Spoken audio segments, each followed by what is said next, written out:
Okay, good morning. Today's Morning. is, what is today's stuff? Are we 58 today?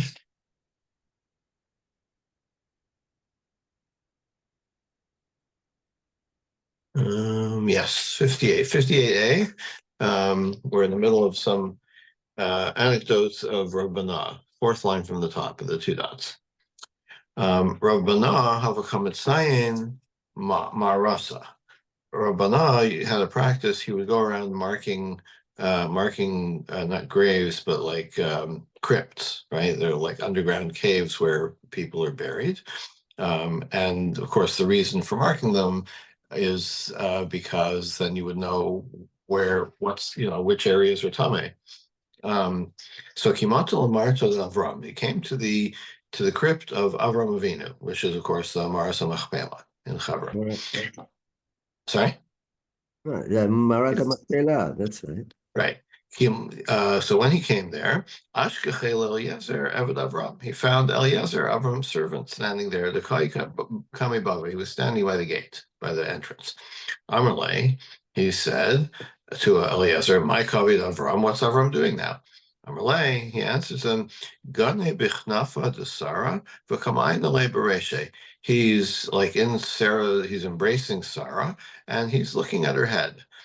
Which is some kind of term of endearment or whatever. In other words, they're having an intimate moment. Amarle, so he said to Eliezer, Zil Emale Bana Kaya Baba. So go tell him that Bana is here waiting to see him. Amarle, Leil. So he says, come on in. May the Yediyah Dietzer B'Hayal Maleka. In other words, like it's fine for you to come in, even though he and Sarah are having an intimate moment. But in Baha'i Alma, in the Olam Habas, and in the next world, there's no Yetzer Hara for physical things, so it's fine for him to come in. Ayil Ayin V'Nafak. So he came in, he checked out the cave, and he left because in order again to mark it above ground where it is. Kimat Lamar Del Adam Rishon. Now he comes to Adam Rishon is also buried in Maras Machpelah, but apparently the idea is that there's two separate chambers. So he comes to Adam Rishon's chamber. A voice comes from Shamayim and says, Nisakalt bidmus diukni. You've already seen my image, which we understand to mean, apparently, the Gemara is going to say, you've seen Yaakov Avinu, right? So the Demus Diukni, you've seen like something similar to my image, to God's image. But Asma Altistakel. Don't look at Adam Rishon because that is actually my image, right? That the Torah says that Adam was made in the image of God.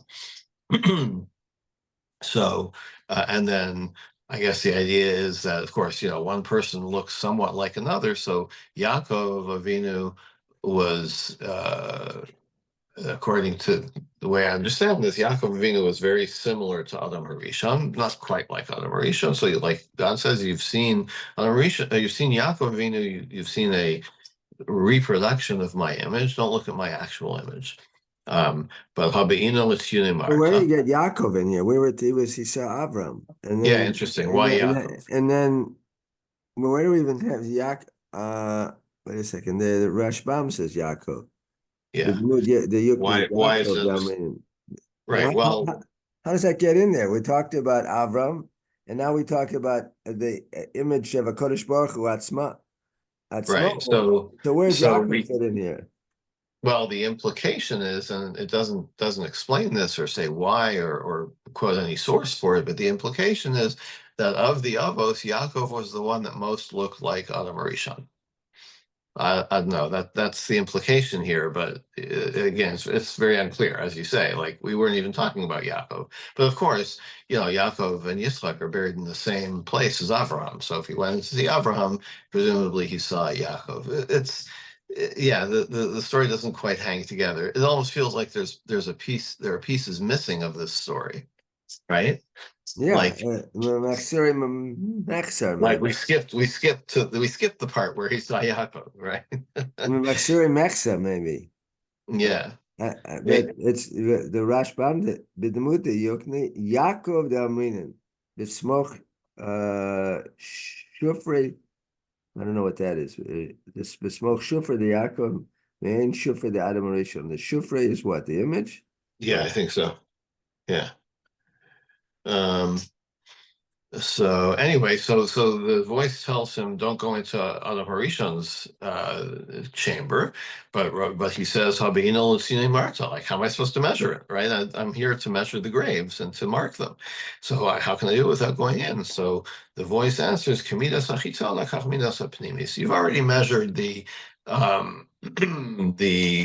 outer chamber where Avram Yitzchak and Yaakov are buried, and just so you know, it's the same dimensions as the inner chamber. So you don't need to actually come in and measure it. You can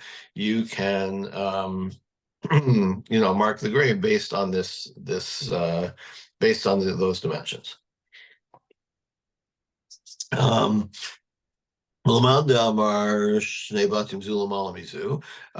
there's apparently a dispute about these two chambers. Are they side by side or one on top of the other? So, like, how does it help to say that they're the same dimensions? What it's saying is that if you've already measured one, the other one is directly underneath it.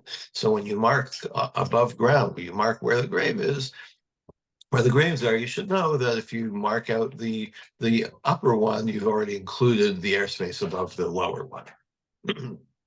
um, okay. Amar Banan. Rabbanan says, "Nistakalti b'shnei akevav."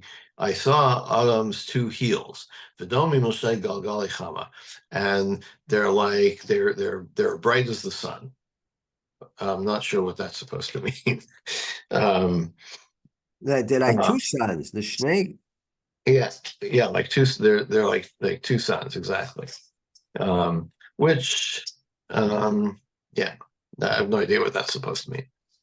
Hakol b'fnei Sarah, and speaking about the like radiance of Adam Rishon, Hakol b'fnei Sarah kikov b'fnei Adam. Sarah compared to all other people, her beauty is like a person compared to a monkey. Sarah b'fnei Chava kikov b'fnei Adam. But if you compare Sarah to Chava, then Sarah is like a monkey to Chava is human. And Chava b'fnei Adam, kikov b'fnei Adam. And Chava herself is like a monkey compared to Adam. Monkeys are getting a bad rap here. And Adam b'fnei Shechina, kikov b'fnei Adam. And Adam himself, compared to the Shechina, is like a monkey. Okay.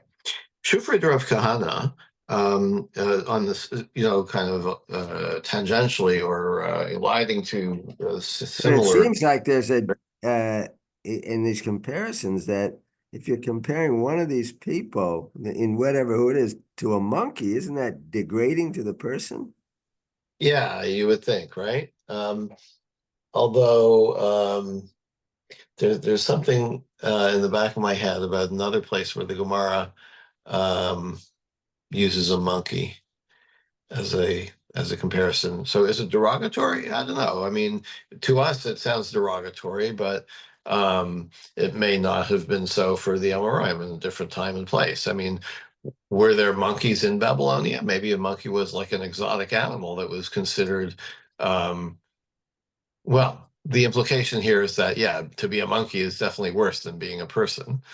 Um, so um, okay, yeah, I guess it is. I mean, look, we're clearly talking in kind of metaphorical, if that's the right word, metaphorical terms.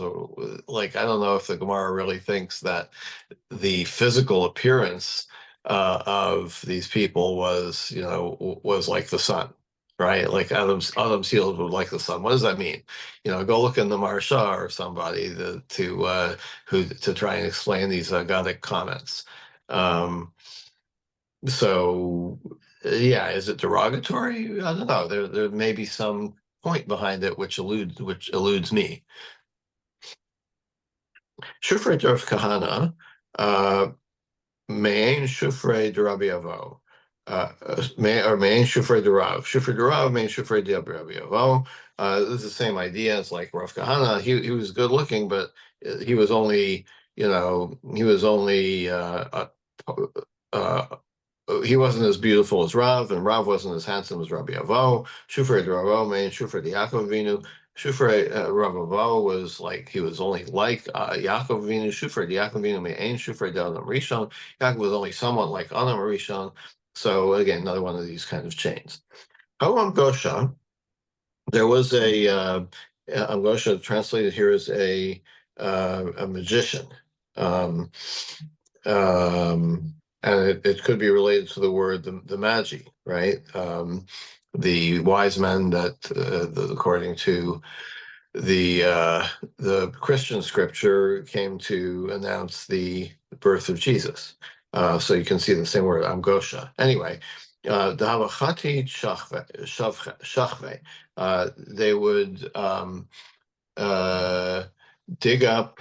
They would be basically grave robbers. They would open up a grave and steal the clothes.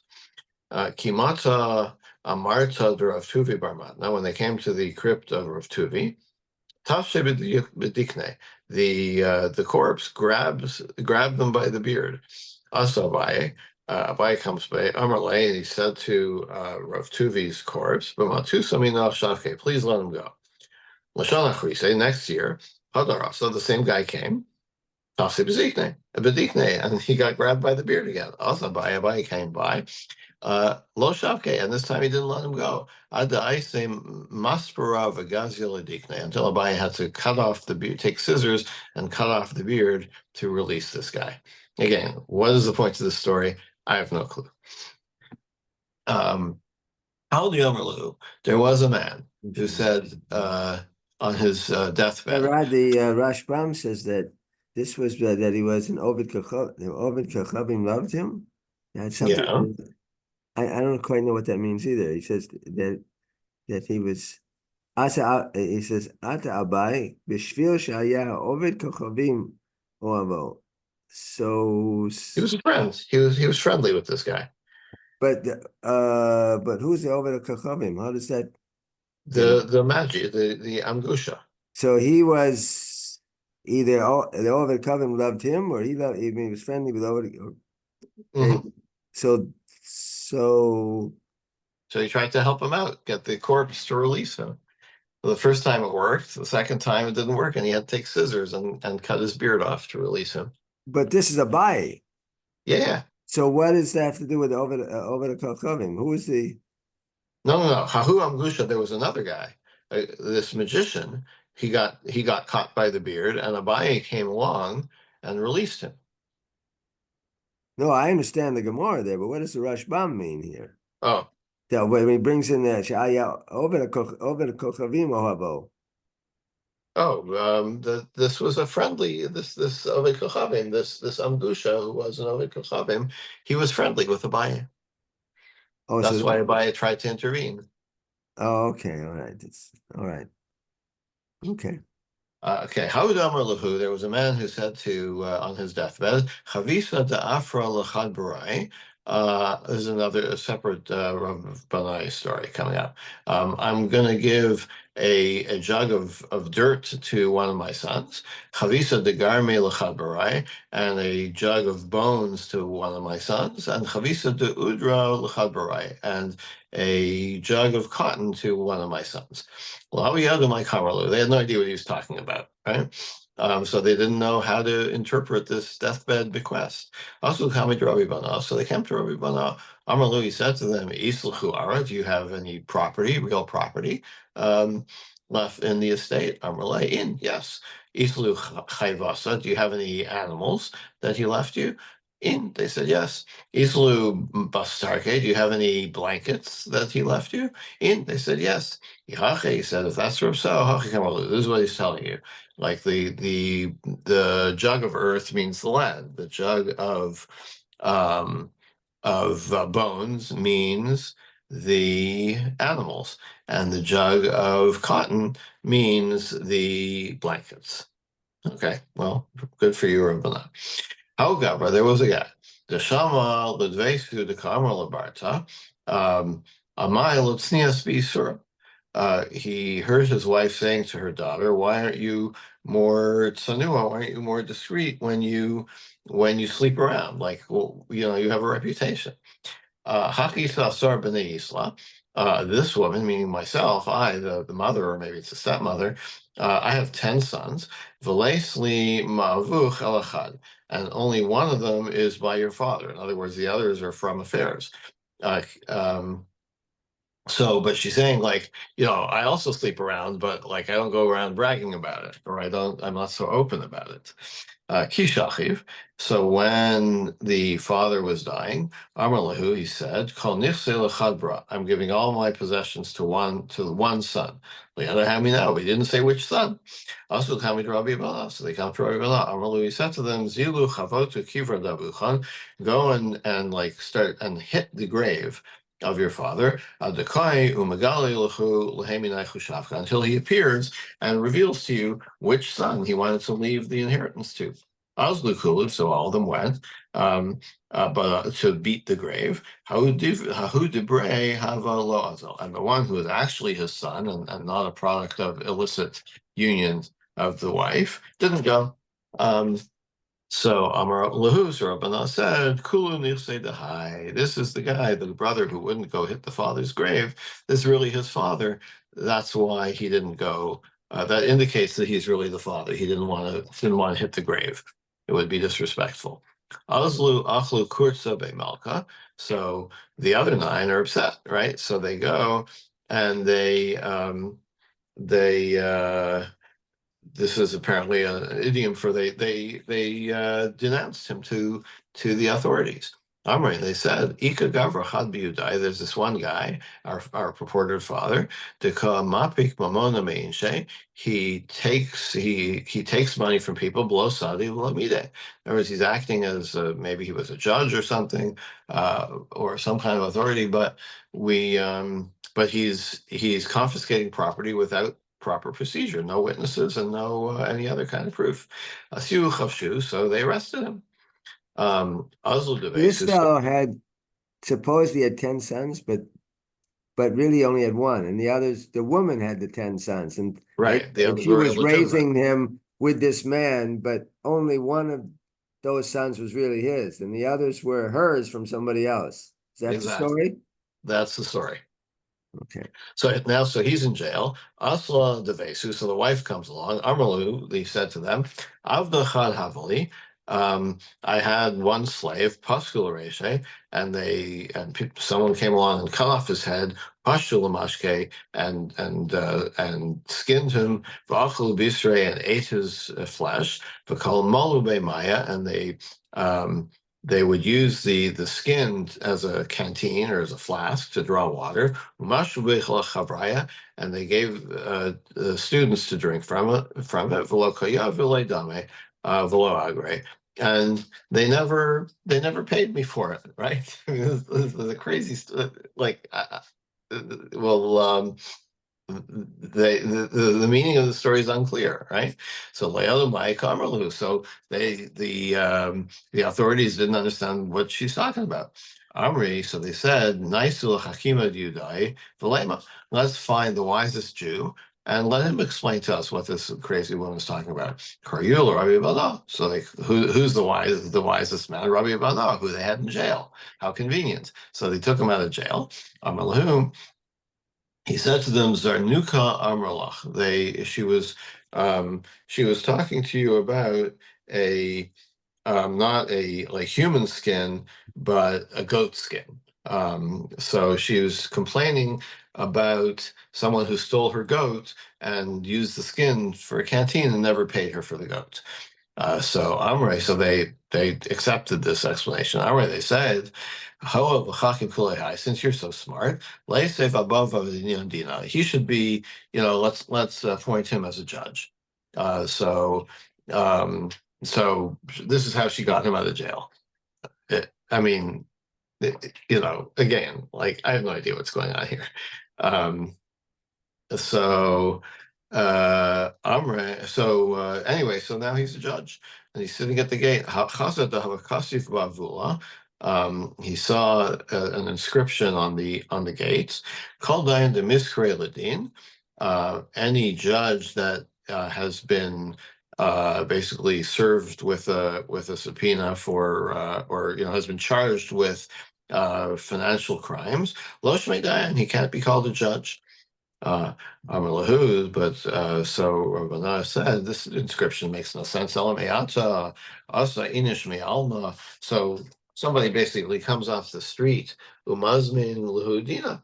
Like if you want to denounce a judge, all you have to do is charge him with something. It could be completely made up, right? But according to this, anybody who's been charged with something is like not fit to be a judge. Then you could easily undermine any judge. Ella, what should you say instead? Kol dayan demiskre ledin umafkina mine mamona bedin lav shmei dayan.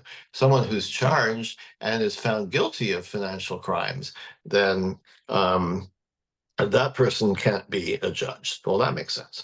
How, do you have to be like the wisest person among the Jews to notice this? I don't know. That seems pretty obvious, Well, right? this But it this wasn't was obvious to the Persians. this was the supposed crime with which he was accused, right?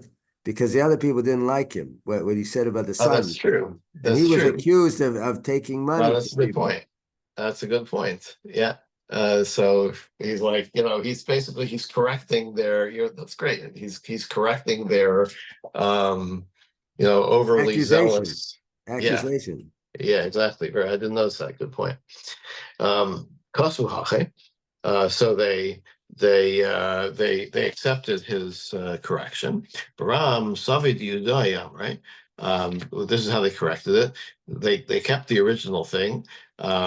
This is like, it reminds me of Miguel's Esther, where the king says, like, I can send out, an amendment to the to my original decree, but I can't cancel the original decree. So they kept the original inscription, but they said, however, the Jewish elders say, it's like our thing is you can't even have a judge who's even charged with anything, but the Jews say that it's only if you've been charged and convicted that you can't be a judge. If he saw another inscription, Barosh Komosa Anadam, at the head of all death, I, blood, am there.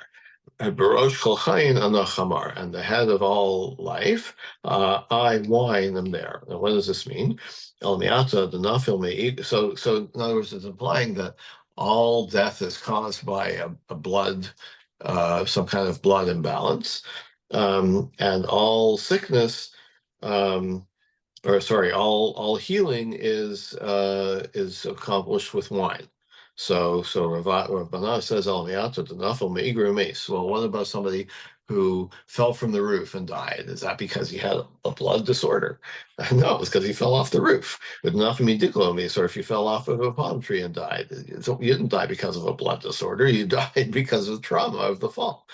Um, Dama like the blood kill you. The two, and also about the wine. Min de darke lememas, mashkule chamra v'chai, is like you say the wine cures all ills, right? Well, if somebody is on his deathbed, and so you should give him wine and he'll live, but clearly that doesn't work.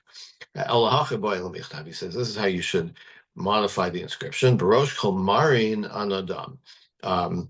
At the head of all illness, right? That all illness is at root caused by a blood disorder. Barosh kol asvan anachamar, and the root of all healing is wine. Kosvahache, so they wrote, Baram Safik Yudayamri. However, the Jews say, the wise men among the Jews say, Barosh kol marin anadam, Barosh kol asvan anachimar. Basar delay schemar, and if there's no wine available, this is a problem if you're sick and there's no wine. Taman mitbo samanin. You can also try using drugs. Kasiva pischa de kaputa de kaputkaya. This was what was inscribed on the gate of Kaputkaya, a place. Anpak anbag antal. These are like three different names of measures, but it was written that these are the same measure, right? Like I don't even know what to compare it to. The Azu until what is the size of that measure? So revis shel Torah. That's the revis that is mentioned in the Torah as a measure for many things, especially with korbanos. Okay, that's it for Rabbanan. Now we go on to the next Mishnah. Hamarzav ein lo chazaka. So remember, we were talking about what kinds of things you can do in someone else's property that demand an objection, right? Or that don't demand it. If it's something that demands an objection and the owner does not object, then that is a sign that he doesn't really own it anymore. But there are some things that we assume that the owner would let it go, even if it's still his property. So we're going to talk about a marzav and a maschila. A marzav is a downspout, and a maschila is the gutter, the roof gutter. Okay, so hamarzev, the downspout, ein lo chazaka. There's no chazaka. We'll explain this a little further, but building the downspout doesn't affect the chazaka. We assume that the owner, even if he's really still the owner, wouldn't care if you put a downspout attached to the roof. The yeshlim komo chazaka, but its place has a chazaka. This is very unclear what it means, and Gemara will explain it. Hamaschila yeshla chazaka. A gutter, the roof gutter, does have a chazaka. Again, we'll see what this means in the Gemara. So Let's see. is one person renting property there, and then he puts in addition, he puts the spout, so then he has a chazak, or is he just walking on the other property He's a and squatter. adds something to the? He's either a purchaser or a squatter, Uh-huh. right? And the chazaka establishes that he must have been the purchaser, right? Because otherwise the owner would have objected.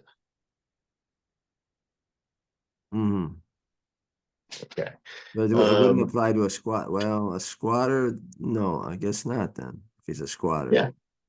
Yeah, squatter meaning illegally. Right, right. So he could But not remember, the establish. purpose of the chazaka is to establish whether this person really has, is telling the truth that he bought or received the property from the original owner or not.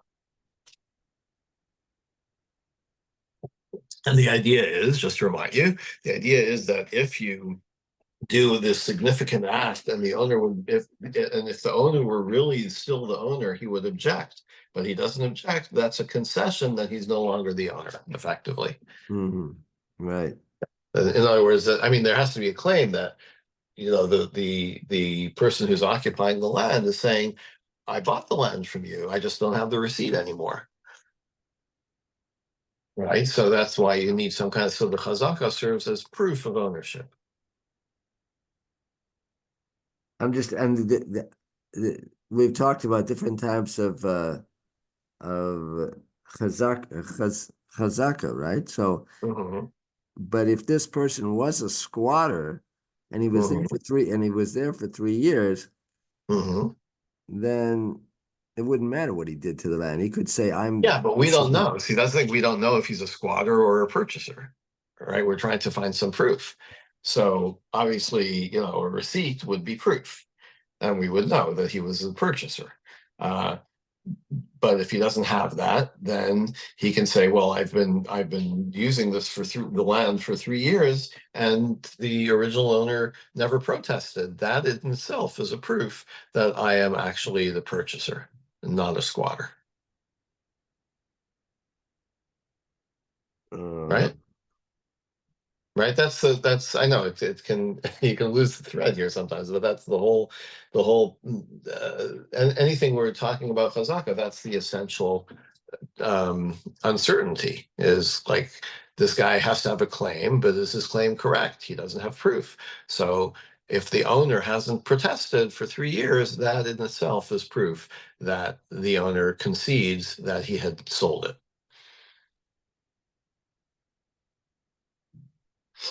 Yeah, I've had some problems with that.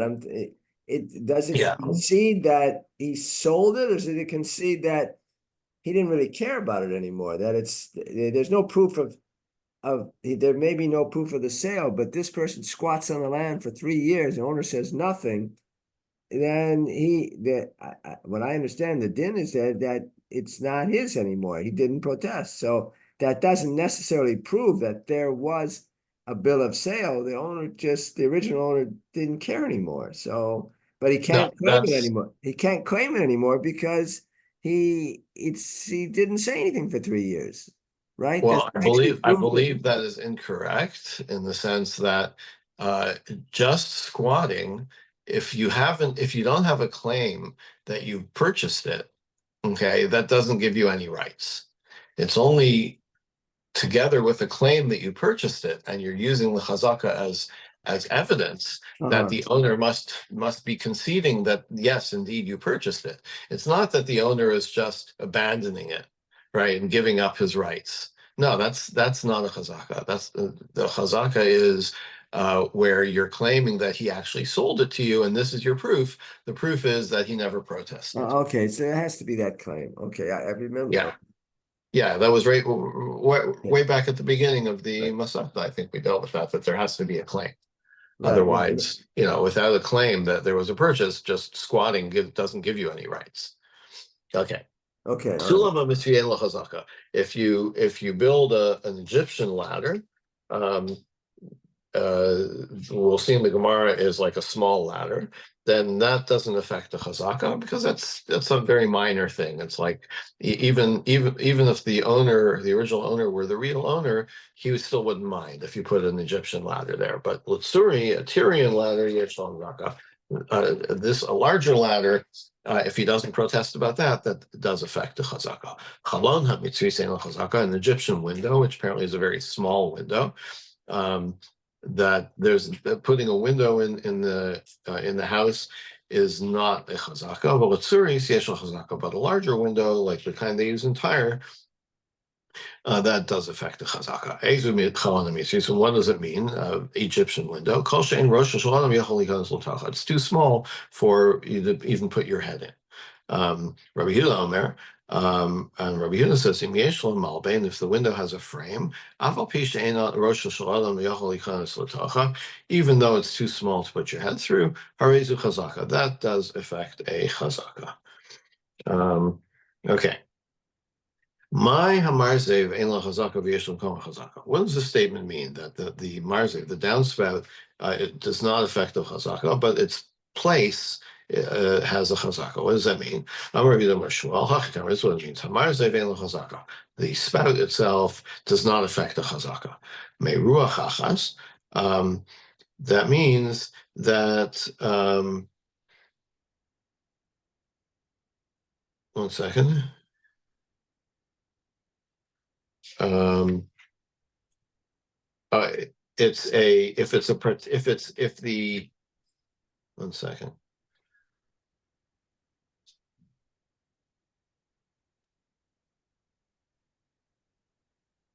Oh yeah, so when it says Hamarzev ein l'chazaka, that means Meiruach achas from one side, right? That if you don't object about a particular side, that's a chazaka. V'yesh l'kom chazaka, but its place has a chazaka. That means mishtei ruchas. That a chazaka that establishes the spout on two sides, that is a chazaka. So the point is that the having a downspout is permanent, but the location of it is not permanent. Okay, so in other words, the fact that there is a downspout at all is is a is a permanent change, and that's something that the owner would object to. But if you keep changing the location, that doesn't the changing of the location of the downspout doesn't affect the chazaka. Rabbi Hanina So Amar. he can move it from if it's on one side, that is no chazaka. So then he can that means what? He can move one side, he can move it about, but if it's two sides, he can't move it. Is that and then Yeah. So and um, therefore there is chazaka. so Yeah, so thank you for pointing that out. Um,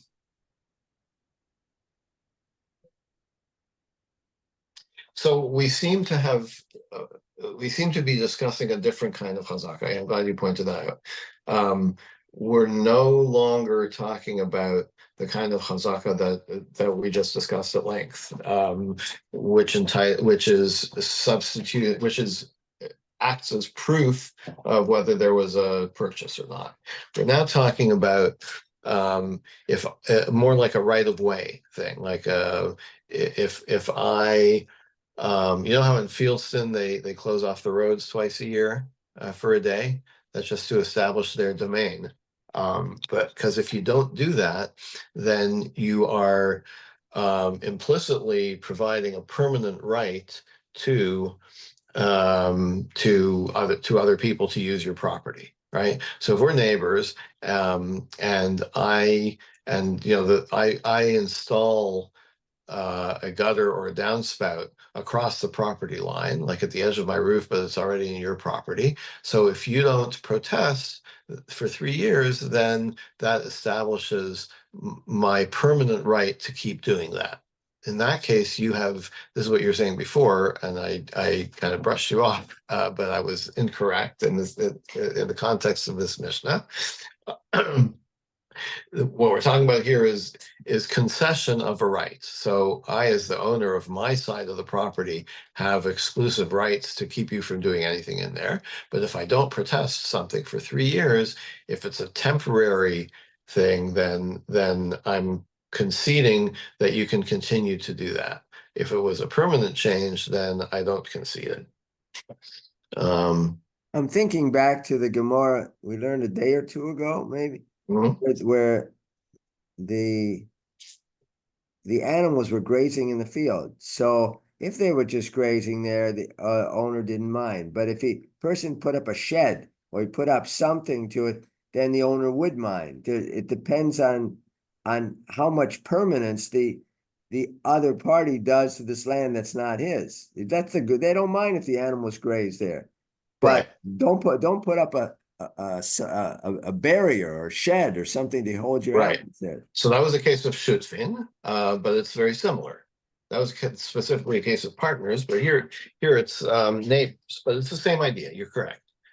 If I don't protest, so in the case, so this first answer about what the Mishnah means is, um, if you keep moving the downspout from one side of the roof to the other, then we've established that you can have a downspout, but not that you can keep it in a particular place. All right. So I can come along and say, you know what? I've decided I don't want you putting your downspout on the north end of your roof. Yes, I've conceded that you can have a downspout, but I'm going to insist that you keep it on the south end of the roof. Rabbi Chanina explains the Mishnah as follows: Hamarz vein lechazaka shim haya aroch mekatzro. The marzev itself, the drain spout, the downspout, the neighboring owner can say, it's too long. Like I can see that you can have one, but I want you to shorten it because it's sticking too far into my property. V'yesh komo chazaka shimba okro and okro. But its place has a chazaka. The second part of the Mishnah means that if I demand that you remove the downspout altogether, you can say no. You've already conceded that I can have a downspout.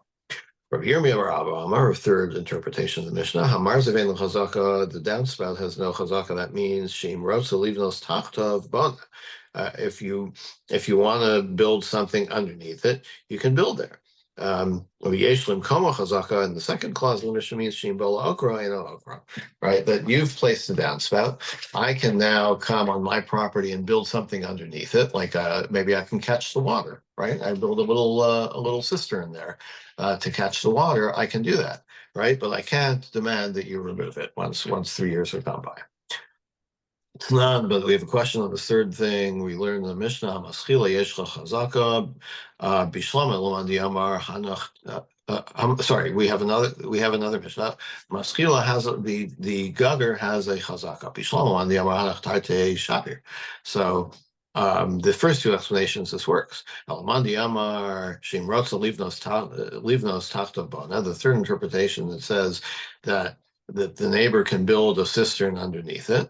Minafkalemina, like what's the difference between a gutter and a downspout? Like my property, I can build something underneath either the gutter or the downspout. Like what would be the difference? We're actually talking about We're talking about a stone gutter. Um, then once you've got a stone gutter, then even on my own property, I can't build something below it. Generally, because the guy who built the gutter can say, "Lanichali tisrai ashisai," like you're building with like if it's stone, then you're building underneath it will, I don't know, the vibrations or something will damage my gutter. Um, I'm not quite sure um like why there's a difference, like if it's stone, why it's different than if it's, I don't know, PVC, or I'm not even sure what else you build it out of, but whatever, the Gemara wiggles out of it there. So this person builds a gutter on a field that's not his, and the owner says, "I want to build something underneath it." Why? It it seems that because it's the owner still owns the field. He Yeah. allowed someone to build a gutter there, but how can you tell me I can't build something on my own field, right? Yeah, so by conceding that by having gone 3 years gone by and you've conceded that, yeah, I'm fine with you building a gutter there, um, I actually lose the right to protest against it, right? Or not to protest, yeah, to I lose the right to do something that will damage it, even though it's over my property. That Yeah, seems a little so it's pretty strange, though. strong, right? It It's pretty seems strong. Pardon? Yes, it's pretty strong. It's a pretty strong right, right? You're basically, but essentially the whole idea is that I'm giving up my property, some part of my property rights by having let this go on for 3 years. So this is another aspect of that. But yeah, it does seem, it seems like a pretty strong thing, the chazaka, right? But Why it's the is same this thing, like well, think of why the is right of this? way, right? Look, I have private property. I'm a member of Fieldston, right? Which is, those are private streets. They're not owned by the city. They're owned by the residents, right? Um, so if they consistently let people drive through there, they can't all of a sudden come and say, "Oh, we're not going to let you drive through here anymore." They've already conceded that aspect of their property rights, even though it's their private property, but they have conceded the right to pass through it for people to drive through it. Hmm. I see. Why is this fellow building a gutter or a drain or spout on another person's property? Well, what does he Well, gain from imagine that? that the property line is right at the edge of his roof. And now he decides, you know what? I need a gutter for the roof. So where's it going to go? It's got to go over the property line.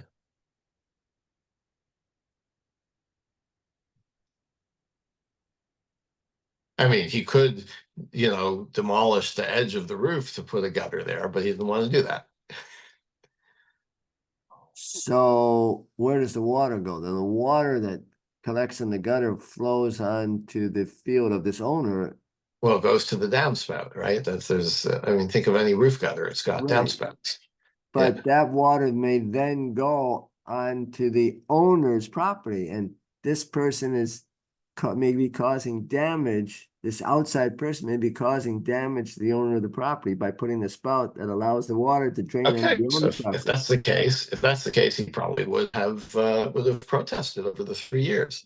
Uh-huh. Right. Now, you could ask me, what if there were a drought for 3 years? There wasn't any rain, and he didn't know that there was going to be a problem. All right, I don't know the answer to that. But yeah, that's the point of the 3 years, is that you have time to establish your claim, right? And say, hey, this is my property, knock it off. If you don't do that, then, so again, there are certain things that even if you don't protest, it's assumed that you still care. And there's no chazaka. But there are some things that if you don't protest, it means this is something that a person would reasonably not care about and is willing to concede. And so after 3 years, he does actually concede that right to the person who's been making use of it. All right. Okay, we'll pick it up here tomorrow. Have a good day. Okay.